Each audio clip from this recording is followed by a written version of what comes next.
ಸರ್ಕಾರಿ ನೌಕರರು ಹೇಗಾಗಿದ್ದಾರಪ್ಪ ಅಂತಂದರೆ ಸಮಯ 11:30 ಕೂಡ ಅವರ ಕಚೇರಿಗೆ ಬರೋದಿಲ್ಲ.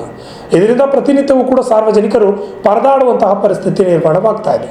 ಜನ ಪರದಾಡ್ತಾ ಇದ್ರೂ ಕೂಡ ಅಲ್ಲಿನ ಅಧಿಕಾರಿಗಳು ಕಿಂಚಿತ್ತೂ ಕೂಡ ಜನರ ಬಗ್ಗೆ ಯೋಚನೆ ಮಾಡ್ತಾ ಇಲ್ಲ.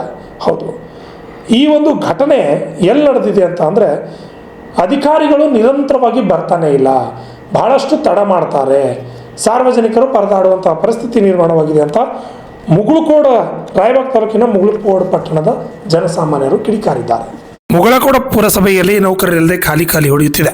ಬೆಳಗಾವಿ ಜಿಲ್ಲೆಯ ರಾಯಬಾಗ ತಾಲೂಕಿನ ಮುಗಳಕೋಡ ಪಟ್ಟಣ ಜನಸಾಮಾನ್ಯರ ತೆರಿಗೆ ದುಡ್ಡಲ್ಲಿ ಸಂಬಳ ಪಡೆಯುವ ಸರ್ಕಾರಿ ನೌಕರರಿಗೆ ಹೇಳೋರಿಲ್ಲ ಕೇಳೋರಿಲ್ಲದಂತಾಗಿದೆ.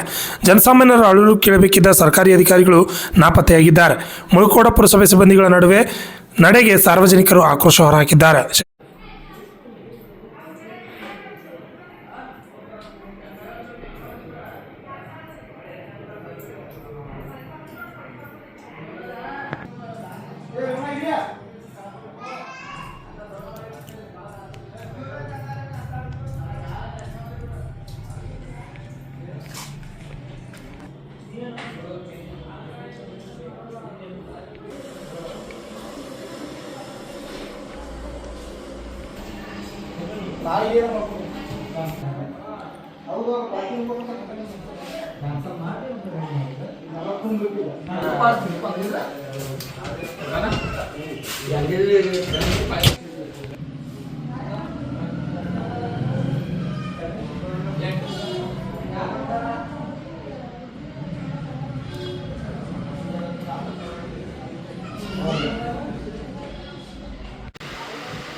ಶ್ರೀಧರ್ ಕೋರ್ನೂರ್, ರಾಜ್ಯ 32 ಕನ್ನಡ ನ್ಯೂಸ್, ಚಿಕ್ಕೋಡಿ.